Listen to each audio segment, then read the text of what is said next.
మీరు చాలా జాబ్స్కి రెజ్యూమ్ అనేది పంపిస్తూ ఉంటారు, కానీ మన రెజ్యూమ్ అనేది షార్ట్ లిస్ట్ అవ్వదు. ఎందుకు షార్ట్ లిస్ట్ అవ్వదు అంటే మనకి స్కిల్ లేదని కాదు, ఈవెన్ మనకి స్కిల్ ఉన్నా కూడా మన రెజ్యూమ్ అనేది షార్ట్ లిస్ట్ అవ్వదు. ఎందుకు అవ్వదో తెలుసా? ఎందుకంటే కేవలం మన రెజ్యూమ్ అనేది ఏటీఎస్ ఫ్రెండ్లీ లేకపోవడం వల్ల. ఏటీఎస్ఆ అసలు ఏంటి ATS? Okay, so ATS friendly resume అంటే ఏంటి? ఓకే, సో దాన్ని ఎలా క్రియేట్ చేయాలి? సో ఇవంతా కూడా ఇది నేను ఒక థియరీ క్లాస్ లాగా క్రియేట్ చేయటం లేదు, ఒక ప్రాక్టికల్ క్లాస్. మనకి మార్కెట్లో ఉండేటటువంటి ఏఐ టూల్స్ యూజ్ చేసి మనము మన యొక్క ఏటీఎస్ ఫ్రెండ్లీ రెజ్యూమ్ ఎలా క్రియేట్ చేసుకోవాలి అన్నది ఈవెన్ మీకు ప్రాంప్ట్స్ కూడా నేను ఇస్తాను. సో జస్ట్ వీడియో మధ్య మధ్యలో పాస్ చేస్తూ నేను ఏదైతే చెప్తున్నానో అది క్రియేట్ చేసుకుంటూ వెళ్ళండి. వీడియో కంప్లీట్ అయినప్పటికీ మీ చేతిలో మీ యొక్క ఏటీఎస్ ఫ్రెండ్లీ రెజ్యూమ్ ఉంటుందన్నమాట. ఓకేనా? మీరు స్టూడెంట్ అవ్వని, ఫ్రెషర్ అవ్వని, లేకపోతే ఎక్స్పీరియన్స్డ్ పర్సన్ అవ్వని, ఎవరైనా సరే ప్రతి ఒక్కరికి కూడా వర్క్ అయ్యే విధంగా ఈ వీడియో అనేది ఉంటుంది. సో ఈ రోజుల్లో కాంపిటీషన్ ఎంత పెరిగిపోయిందో మీకు తెలుసు కదా. సో కంపెనీస్కి ప్రతి జాబ్కి కూడా వేలల్లో రెజ్యూమ్స్ అని వస్తాయి. అక్కడ ఉండే పర్సన్ ఈ రెజ్యూమ్స్ అన్నీ చూసి వాళ్ళకి కావాల్సిన స్కిల్స్ షార్ట్ లిస్ట్ చేసుకొని సో అందులో ఈ రెజ్యూమ్స్ మాకు పనికి వస్తాయి అని చెప్పి సో వాటిని ఫిల్టర్ చేయడం అనేది అంత ఈజీ కాదు. ఓకే, సో కాబట్టి ఇప్పుడు కంపెనీస్ అన్ని ఏం చేస్తున్నాయంటే ఏటీఎస్ సాఫ్ట్వేర్స్ని యూజ్ చేస్తూ ఏదైతే రెజ్యూమ్స్ వచ్చాయో వాటన్నిటినీ కూడా ఆ ఏటీఎస్ సాఫ్ట్వేర్కి పంపించేస్తూ ఉంటే ఆ ఏటీఎస్ సాఫ్ట్వేరే ఇంకా ఈ రెజ్యూమ్స్ అన్ని స్కాన్ చేసి సో వాళ్ళకి కావలసినటువంటి కీవర్డ్స్, ఓకే, సో వాళ్ళకి కావలసినటువంటి ఏవైతే ఆ జాబ్కి అవసరమో అవి ఎవరెవరి రెజ్యూమ్లో మెన్షన్ చేసి ఉన్నాయో సో ఒక ప్రాపర్ ఆర్డర్లో కరెక్ట్ వేలో ఏ రెజ్యూమ్స్లో అయితే అవన్నీ అవైలబిలిటీ ఉన్నాయో సో ఆ రెజ్యూమ్స్ని మాత్రమే సెలెక్ట్ చేస్తుంది అని అర్థం అన్నమాట. అంటే మీకు ఆ స్కిల్ ఉంటే సరిపోదు, ఆ స్కిల్ మీరు పర్ఫెక్ట్గా మీకు వచ్చు, కానీ దానికి తగ్గ వర్డ్స్ని మీరు మీ రెజ్యూమ్లో పెట్టకపోతే ఆటోమేటిక్గా ఏమవుతుంది? మీ రెజ్యూమ్ షార్ట్ లిస్ట్ అవ్వదు. ఓకే, సో ఈవెన్ కరెక్ట్గా నేర్చుకోని వ్యక్తి కూడా రెజ్యూమ్లో ఆ వర్డ్స్ అన్నీ కరెక్ట్గా పెట్టి రెజ్యూమ్ని క్రియేట్ చేస్తే వాళ్ళ రెజ్యూమ్ షార్ట్ లిస్ట్ అవుద్ది. ఓకే, అఫ్ కోర్స్ ఆ తర్వాత ఇంటర్వ్యూలో అతను ఫెయిల్ అవ్వచ్చు, లేకపోతే సో అప్పటికప్పుడు మేనేజ్ చేసి ఇంకా సెలెక్ట్ అవ్వచ్చు, what ever it may be. So తర్వాత ప్రాసెస్ ఏదైనా కానీ ముందు మనకి అవకాశం రావాలి కదా. సో ఇంటర్వ్యూ వరకు వెళ్తే కదా మనం ప్రూవ్ చేసుకోగలము. మరి అటువంటి అవకాశం మనకి రావాలి అంటే ఖచ్చితంగా మనం ఏటీఎస్ ఫ్రెండ్లీ రెజ్యూమ్ అనేది క్రియేట్ చేసుకోవాలి అని చెప్పి చెప్తూ ఉన్నాను. సో ఇప్పుడు మనం ప్రాక్టికల్ స్టెప్స్కి వెళ్ళిపోదాం. ఇంకా ఏటీఎస్ ఫ్రెండ్లీ రెజ్యూమ్ ఎలా క్రియేట్ చేయాలి ప్రతిదీ ప్రాంప్ట్స్తో పాటు నేను ఎక్స్ప్లెయిన్ చేస్తాను. అండ్ ఆ ప్రాంప్ట్స్ అన్నీ కూడా మీకు డిస్క్రిప్షన్లో, ఈ వీడియో తాలూకా డిస్క్రిప్షన్లో కానీ లేదంటే కామెంట్స్లో కానీ నేను మెన్షన్ చేస్తాను. అవన్నీ మీరు కాపీ పేస్ట్ చేసుకొని యూజ్ చేసుకోండి. సో ఈ వీడియో కంప్లీట్ అయ్యేటప్పటికి పర్ఫెక్ట్ రెజ్యూమ్ క్రియేట్ చేసుకోండి. ఫస్ట్ మనం ఏం చేద్దామంటే మన గురించి పూర్తి డీటెయిల్స్ ఏఐకి ఇద్దాం. ఓకే, సో మనం ఏంటి, మన యొక్క టార్గెట్ రోల్ ఏంటి, మన ఎక్స్పీరియన్స్ లెవెల్ ఎంత, ఇదంతా కూడా దానికి చెప్తే ఏఐ టూల్కి మనం చెప్తే మనకి కరెక్ట్గా అది రెజ్యూమ్ క్రియేట్ చేసి ఇవ్వగలుగుతుందన్నమాట. సో కాబట్టి ఫస్ట్ మనం ఏమడుగుతున్నామంటే సో ఒక ప్రొఫెషనల్ రెజ్యూమ్ రైటర్ లాగా నువ్వు బిహేవ్ చేస్తూ నాకు ఒక్కొక్క క్వశ్చన్ అడుగు, నేను నా గురించి కంప్లీట్ డీటెయిల్స్ నీకు చెప్తాను. సో చెప్పిన తర్వాత ఇంకా నెక్స్ట్ ప్రాసెస్కి వెళ్దాము అన్నట్టుగా నేను ఏఐకి చెప్పాలి. ఓకే, సో ఫస్ట్ ఈ ప్రాంప్ట్ ఏదైతే ఉందో ఇది యాజ్ ఇట్ ఈజ్గా కాపీ పేస్ట్ చేయండి. చేస్తే అప్పుడు మీకు ఒక్కొక్క క్వశ్చన్ అడుగుతుంది, మీరు ఒక్కొక్క క్వశ్చన్ ఆన్సర్ చేద్దురు కానీ.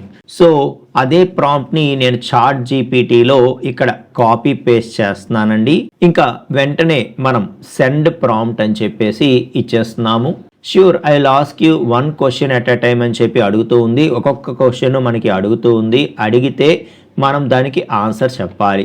So what is your target role అంటే జావా డెవలపరా, పైథాన్ డెవలపరా, ఫుల్ స్టాక్ డెవలపరా, ఫ్రంట్ ఎండ్ డెవలపరా, బ్యాక్ ఎండ్ డెవలపరా, ఏం అవ్వాలనుకుంటున్నాము అంటే సో మన యొక్క రోల్ వచ్చి జావా డెవలపర్, అంతేనా? So Java developer. So Java developer నా యొక్క టార్గెట్ రోల్ అని చెప్పి చెప్తున్నా. సో మీరు ఫర్ ఎగ్జాంపుల్ పైథాన్ డెవలపర్ అయితే, లేకపోతే మీ టార్గెట్ రోల్ ఏదైతే ఆ రోల్ డెవాప్స్ ఇంజనీరా, లేకపోతే జాంగో డెవలపరా, పైథాన్ ఫుల్ స్టాక్ డెవలపరా, అలా ఏదో ఒకటి మీ యొక్క రోల్ని మీరు ఇవ్వండి. ఇచ్చిన తర్వాత నెక్స్ట్ క్వశ్చన్ అడుగుతోంది మన ఎక్స్పీరియన్స్ లెవెల్ ఎంత అని. మీరు ఫ్రెషర్ అయితే ఫ్రెషర్ అని ఇవ్వండి, 1 ఇయర్ అయితే 1 ఇయర్, 2 ఇయర్స్ అయితే 2 ఇయర్స్, 3+ ఇయర్స్, 4+ ఇయర్స్, 5+ ఇయర్స్, అలా మీ ఎక్స్పీరియన్స్ లెవెల్ ఏదైతే అది ఇవ్వండి. ఓకే, సో ఫర్ ఎగ్జాంపుల్ నేను ఇటు ఫ్రెషరు కాదు, అటు మరీ ఎక్స్పీరియన్స్డ్ కాదు అన్నట్టుగా ఒక 2 ఇయర్స్ అన్నట్టుగా ఇస్తున్నాను. What is your current location అని చెప్పి అడుగుతూ ఉంది. సో నా యొక్క కరెంట్ లొకేషన్ వచ్చి నేను విశాఖపట్నంలో ఉన్నాను, మీరు ఎక్కడ ఉంటే అది సో మీ యొక్క లొకేషన్ ఇవ్వండి.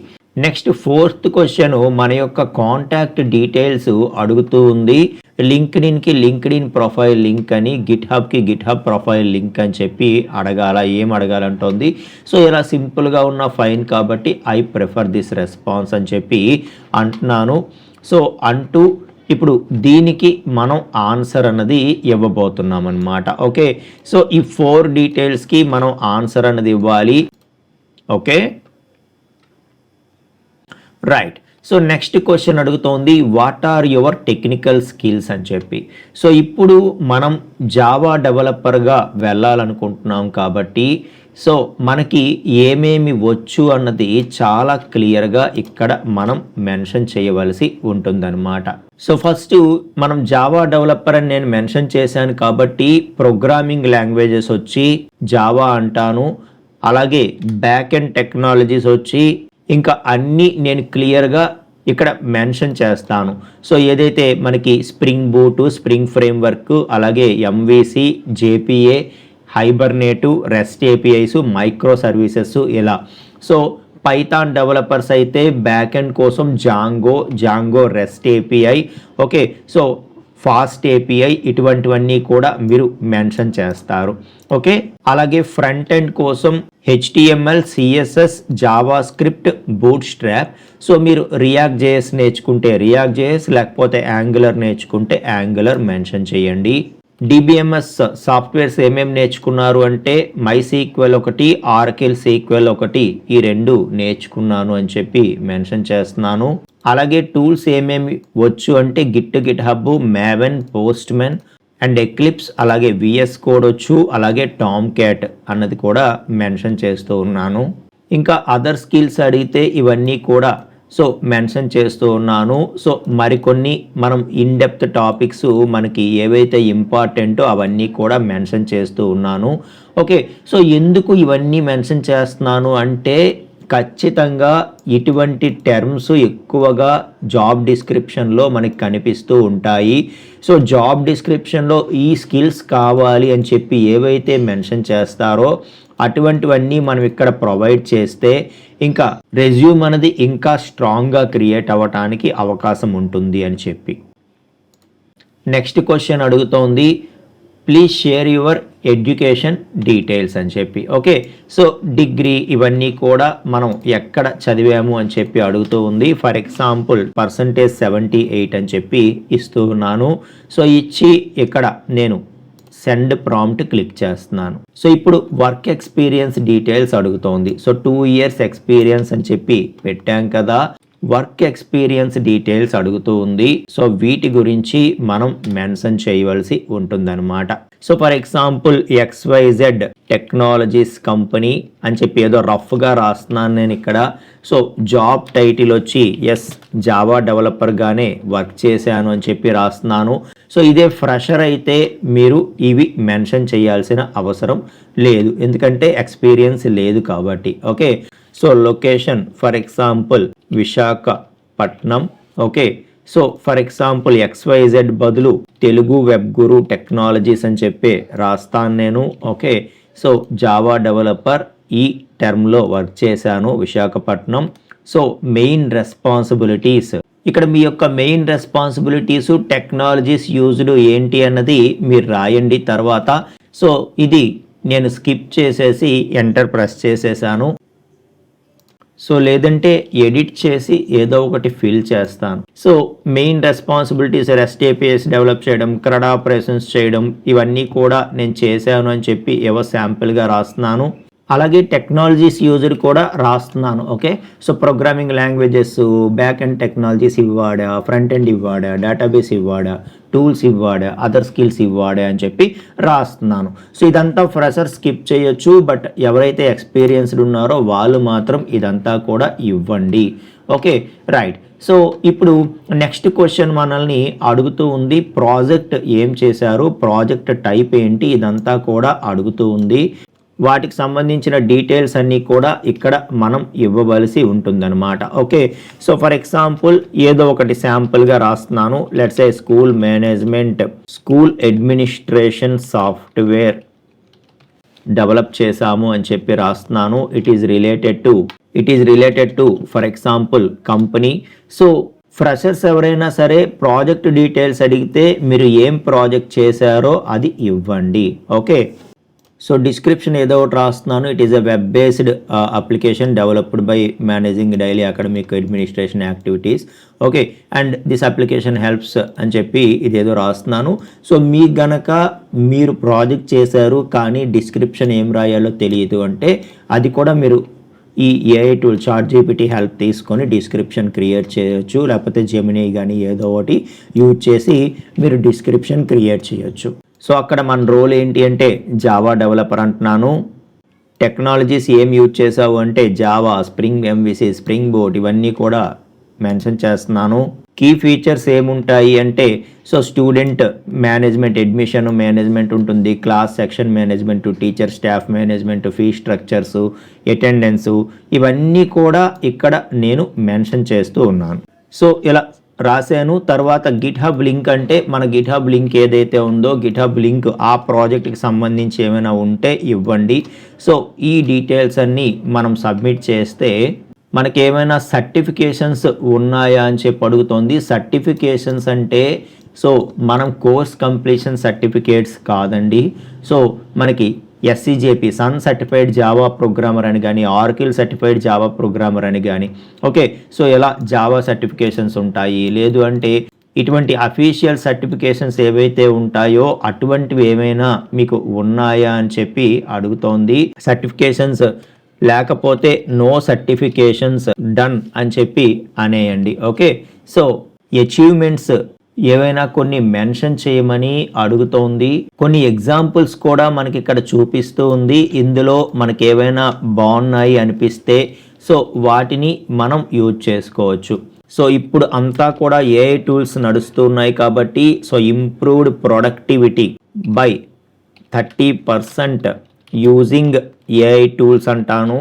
ఓకే, సో అలాగే improved API response time by 30%, developed 20+ REST APIs, so fixed critical production works and completed project before deadline, so mentored juniors, received appreciation from manager or client. Okay, so ఇవన్నీ కూడా రిలేటెడ్గా ఉన్నాయి కాబట్టి ఇవన్నీ కూడా mention చేస్తాను. Yes, and so job description అడుగుతోంది. ఏ జాబ్ కోసం ఈ రెజ్యూమ్ అప్లై చేస్తున్నామని. ఇక్కడే ప్రతి ఒక్కరూ గుర్తించాల్సింది ఏంటంటే ప్రతి జాబ్కి సపరేట్గా మనం రెజ్యూమ్ అనేది క్రియేట్ చేసుకోవాలి. అది ఆ జాబ్ కోసమే మనం క్రియేట్ చేసాము అనేలాగా క్రియేట్ చేసుకోవాలి. అప్పుడే మనకి సెలక్షన్ అనేది అయ్యే అవకాశాలు ఎక్కువగా ఉంటాయన్నమాట. సో ఏదైనా ఒక జాబ్ డిస్క్రిప్షన్ కోసం నేను జావా డెవలపర్ జాబ్స్ ఇండియా అని చెప్పి సెట్ చేస్తున్నాను. సో ఇక్కడ షో ఆల్ క్లిక్ చేస్తున్నాను. సో TCS జావా డెవలపర్ ఏదైతే ఉందో ఇది ఒకసారి ఓపెన్ చేస్తున్నాను. జాబ్ డిస్క్రిప్షన్ క్లియర్గా మనకి కంప్లీట్గా ఉంటుంది కదా, ఇదంతా కూడా మనం ఇక్కడ మెన్షన్ చేద్దాం. ఓకే, సో కంప్లీట్గా జాబ్ డిస్క్రిప్షన్ ఏదైతే ఉందో ఇదంతా కూడా ఇక్కడ మెన్షన్ చేస్తున్నాను. మీరు ప్రజెంట్ ఏ జాబ్ కోసం రెజ్యూమ్ క్రియేట్ చేయబోతున్నారో సో దానికి తగ్గట్టుగా మీరు ఇక్కడ ఇవ్వండి డిస్క్రిప్షన్. ఓకే, అప్పుడు దాని ప్రకారమే అది క్రియేట్ చేయగలుగుతుంది అనమాట. సో ఫుల్ నేమ్ ఏంటి అనేది మిస్ అయింది అని చెప్పి అడిగింది. ఫుల్ నేమ్ కూడా మనకి సో ఎగ్జాక్ట్గా రెజ్యూమ్లో ఎలా కావాలనుకుంటున్నామో అది కూడా మనం ఇచ్చేస్తాం అన్నమాట. ఓకే, సో ఇప్పుడు మనకి శాంపుల్ రెజ్యూమ్ అది ప్రిపేర్ చేసి ఇచ్చేసింది మనకి, మీరు అబ్జర్వ్ చేయండి. ఓకే, మనం ఏవైతే డీటెయిల్స్ ఇచ్చామో వాటన్నిటినీ కవర్ చేస్తూ క్లియర్గా మనకి ఏటీఎస్ ఫ్రెండ్లీ రెజ్యూమ్ అన్నది మనకి క్రియేట్ చేసి ఇచ్చేసింది, మీరు ఇక్కడ అబ్జర్వ్ చేయొచ్చు. ఓకే, అయితే ఈ ఫార్మేట్ ఓకేనా కాదా, ఇంకా మనం ఫర్దర్గా ఏమైనా అడగాలనుకుంటున్నామా అంటే అడగొచ్చు. దానికోసం మనం సింగిల్ కాలన్ రెజ్యూమే నాకు కావాలి. ఓకే, సో అందులో టేబుల్స్ ఏమి క్రియేట్ చేయకు, సింపుల్గా ఉండాలి. సో మెయిన్గా ప్రొఫెషనల్ సమ్మరీ ఇవన్నీ కూడా బాగా హైలైట్ అవ్వాలి అని చెప్పి సో ఇదంతా కూడా నేను మెన్షన్ చేస్తూ ఉన్నాను. దీని ప్రకారం అప్డేట్ చెయ్యు అని చెప్పి చెప్పాలనుకుంటున్నాను అనమాట. సో అది ఏదైతే రెజ్యూమ్ ఇచ్చిందో అలా కాకుండా సో మనము ఇవన్నీ ఉండేలాగా నాకు clean ATS friendly resume create చేయు, ఎలా ఉండాలి అలా ఉండాలి అని చెప్పి నేను సో క్లియర్గా ఇచ్చాను. ఇవ్వటం వల్ల అదేమైంది అంటే సో ఈ సెకండ్ ప్రాంప్ట్ 2 ఏదైతే ఉందో దీనితో మనం అడిగినట్టుగా ఇంకా క్లియర్గా మనకి రెజ్యూమ్ అన్నది క్రియేట్ చేసి ఇచ్చింది, మీరు అబ్జర్వ్ చేయండి. ఓకే, సో సర్టిఫికేషన్స్ ఇది లేదనుకోండి, ఎలాంటివి లేదు అని చెప్పి మాత్రం మెన్షన్ చేయొద్దు. అదైతే మనకి మెన్షన్ చేస్తోంది, సో అలాంటివి తీసేయడమే బెటర్ అనమాట. మనకి ఏమైతే ఉందో దాన్ని చూపించడమే బెటరు. ఇది లేదు అని చెప్పి స్పెసిఫిక్గా మనం మన నెగిటివ్ పాయింట్ని చెప్పాల్సినటువంటి అవసరం లేదు. ఇక ఏదైతే మనకి ప్రొఫెషనల్ సమ్మరీ ఉంటుందో సో మన గురించి ఒక ప్రొఫెషనల్ సమ్మరీ ఉంటుంది కదా టాప్లో, సో ఆ ప్రొఫెషనల్ సమ్మరీ అన్నది చాలా పర్ఫెక్ట్గా ఉండాలన్నమాట. ఆ ప్రొఫెషనల్ సమ్మరీ ఇంకాస్త బాగా చేయటానికి నేను థర్డ్ ప్రాంప్ట్ అనేది మీకు ప్రొవైడ్ చేస్తూ ఉన్నాను. సో ఆ థర్డ్ ప్రాంప్ట్ అన్నది సో మీరు జస్ట్ కాపీ పేస్ట్ చేసుకుంటే చాలు, మీ యొక్క ప్రొఫెషనల్ సమ్మరీ అన్నది కూడా పర్ఫెక్ట్ ప్రొఫెషనల్ సమ్మరీ ఇస్తుంది. దీన్ని తీసుకువెళ్ళి అది ఏదైతే ముందు రెజ్యూమ్ క్రియేట్ చేసిందో అందులో ప్రొఫెషనల్ సమ్మరీ పార్ట్ని సో ఇప్పుడు క్రియేట్ చేసినటువంటి ప్రొఫెషనల్ సమ్మరీ పార్ట్తో రీప్లేస్ చేసుకోండి. సో ఇంకా పర్ఫెక్ట్ ప్రొఫెషనల్ సమ్మరీ అన్నమాట. సో ఎటువంటి ఇంకా ఏటీఎస్ సాఫ్ట్వేర్ అయినా సరే దీన్ని సెలెక్ట్ చేసే విధంగా ఉంటుందన్నమాట. అలాగే నెక్స్ట్ ప్రాంప్ట్ వచ్చి మన యొక్క టెక్నికల్ స్కిల్స్ ఏవైతే ఉన్నాయో మన యొక్క టెక్నికల్ స్కిల్స్ని ఇంకాస్త పర్ఫెక్ట్ చేసే విధంగా సో మనం ఏం చేసామంటే ఫస్ట్ ఒక ఏటీఎస్ ఫ్రెండ్లీ రెజ్యూమ్ అన్నది క్రియేట్ చేసాము. ఇప్పుడు ప్రతి సెక్షన్ని ఆప్టిమైజ్ చేసుకుంటూ వెళ్తున్నాం అనమాట. సో ఇప్పుడు టెక్నికల్ స్కిల్స్ ఏవైతే ఉన్నాయో సో వాటిని బ్రషప్ చేస్తున్నాం ఇంకా. ఓకే, సో పర్ఫెక్ట్గా క్రియేట్ చేస్తున్నాం వాటిని. సో అది పర్ఫెక్ట్ చెయ్యు అని చెప్పి వాటిని రీక్రియేట్ చెయ్యు అని చెప్పి చెప్తూ ఉన్నాము. సో ఏదైతే టెక్నికల్ స్కిల్స్ అని చెప్పి పైన మెన్షన్ చేసిందో వాటిని ఇంకాస్త బెటర్గా మనం ఎక్కడైనా ఆప్టిమైజ్ చేయగలిగితే చెయ్యు అని చెప్పి చెప్పాము. సో ఇంకా ఆ పైన రెజ్యూమ్లో ఏదైతే టెక్నికల్ స్కిల్స్ పార్ట్ ఉందో దాన్ని దీంతో రీప్లేస్ చేసుకుంటే ఇంకా ఆ పార్ట్ అనేది పర్ఫెక్ట్ అయిపోతుంది. ఇక మనం నెక్స్ట్ చేయవలసింది ఏంటి తెలుసా, మన ప్రాజెక్ట్ డిస్క్రిప్షన్ ఎక్కువగా చూసేది అదే రెజ్యూమ్లో. ఓకే, కాబట్టి ప్రాజెక్ట్ డిస్క్రిప్షన్ పార్ట్ ఏదైతే ఉందో దాన్ని పర్ఫెక్ట్ చేయమని నెక్స్ట్ ప్రాంప్ట్ అనేది ఇస్తూ ఉన్నాను. సో ఆటోమేటిక్గా మన యొక్క ప్రాజెక్ట్ డిస్క్రిప్షన్ అనేది పర్ఫెక్ట్గా క్రియేట్ అవుతుంది అనమాట. ఓకే, సో ఇంకా ఇవి ఏ సెక్షన్కి ఆ సెక్షన్ మన యొక్క ఏదైతే రెజ్యూమ్ క్రియేట్ అయిందో వాటిలో ఇవన్నీ మనం అప్డేట్ చేసుకుంటాం. నెక్స్ట్ మనం మన వర్క్ ఎక్స్పీరియన్స్ ఏదైతే ఉందో ఎవరైతే ఎక్స్పీరియన్స్డ్ ఉన్నారో వాళ్ళు ఇది యూజ్ చేసుకోండి, ఫ్రెషర్స్ అయితే అవసరం లేదు. సో వర్క్ ఎక్స్పీరియన్స్ని ఇంకా పర్ఫెక్ట్గా మనం డిస్క్రైబ్ చేయవలసి ఉంటుంది, దానికోసమే ఈ ప్రాంప్ట్ అనమాట. సో మన యొక్క వర్క్ ఎక్స్పీరియన్స్ని చాలా క్లియర్గా ఓకే సో ఆప్టిమైజ్ చేసింది. ఇప్పుడు ఇది ప్రతి ఒక్కరూ కూడా ఇవన్నీ కూడా ఫాలో అవ్వండి. ఫాలో అయ్యి ఏదైతే రెజ్యూమ్ క్రియేట్ అయిందో ఆ రెజ్యూమ్లో ఇవన్నీ కూడా ఏ సెక్షన్కి ఆ సెక్షన్ మీరు అప్డేట్ చేసుకోండి. అప్పుడు మీకు పర్ఫెక్ట్ రెజ్యూమ్ అనేది క్రియేట్ అవుతుంది. ఏటీఎస్ ఫ్రెండ్లీ రెజ్యూమ్ అనేది ఆటోమేటిక్గా క్రియేట్ అవుతుంది అనమాట. సో ఇంకా మీరు దీన్ని ఇంకా కాపీ పేస్ట్ చేసుకుంటారు, ఏదైనా వర్డ్ కానీ లేకపోతే గూగుల్ డాక్స్ కానీ ఎక్కడో ఒక దగ్గర చేసుకొని ఇంకా పీడిఎఫ్ దాని నుండి క్రియేట్ చేసుకుంటారు.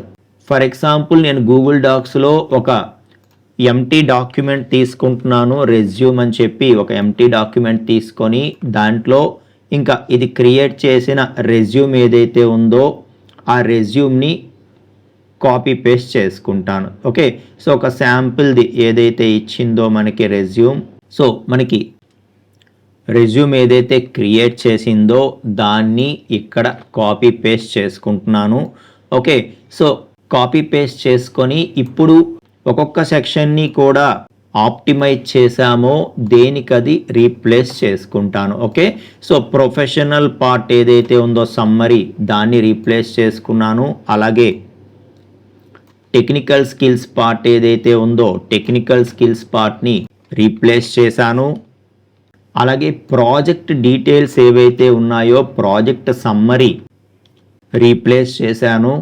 ఇక వర్క్ ఎక్స్పీరియన్స్ ఏదైతే ఉందో వర్క్ ఎక్స్పీరియన్స్ని కూడా రీప్లేస్ చేస్తున్నాను. ఓకే, సో ఇప్పుడు మనకి సింగిల్ కాలన్ ఏదైతే ATS ఫ్రెండ్లీ రెజ్యూమ్ ఉందో ఇది రెడీ అయ్యింది. సో మనకి లేని సర్టిఫికేషన్స్ మనం స్పెషల్గా లేవు అని చెప్పి మెన్షన్ చేయాల్సిన అవసరం లేదు. ఇంకా మిగతాదంతా కూడా మనం ఉంచుకుందాం. ఏవైనా మీకు సర్టిఫికేషన్స్ ఉంటే వాటిని చూపించండి, లేకపోతే అవసరం లేదని చెప్పి చెప్తున్నాను అనమాట. Okay, right. సో ఫ్రెండ్స్, ఇప్పుడు మీ ATS ఫ్రెండ్లీ రెజ్యూమ్ మీకు రెడీ అయింది కదా. సో ఈ వీడియో మీకు ఎంతగానో హెల్ప్ అయింది అని చెప్పి అనుకుంటున్నాను. సో మీరు కనుక సబ్స్క్రైబ్ చేసుకోకుండా మన ఛానల్ని చూస్తూ ఉంటే వెంటనే సబ్స్క్రైబ్ చేసుకోండి. ప్రతిరోజు వెరీ యూస్ఫుల్ కంటెంట్ అనేది మన ఛానల్లో వస్తూనే ఉంది. లాస్ట్ ఫ్యూ వీడియోస్ కూడా మీరు చూడండి మిస్ అయ్యి ఉంటే. సో మీకు అవి చాలా యూస్ఫుల్ అవుతాయి అన్నమాట. అలాగే వెంటనే ఛానల్ని సబ్స్క్రైబ్ చేసుకుంటే నేను ఎటువంటి వీడియో చేసినా అది మీ వరకు రికమెండ్ అవుతుంది. సో మీరు ఆ కంటెంట్ని యూజ్ చేసుకోవడానికి మీకు హెల్ప్ఫుల్ అవుతుంది అనమాట మీ కెరియర్కి. ఓకేనా? సో వెంటనే సబ్స్క్రైబ్ చేసుకోండి. నెక్స్ట్ వీడియోలో మనం ఇంకొక టాపిక్తో కలుద్దాం ఫ్రెండ్స్. థ్యాంక్ యూ అండి.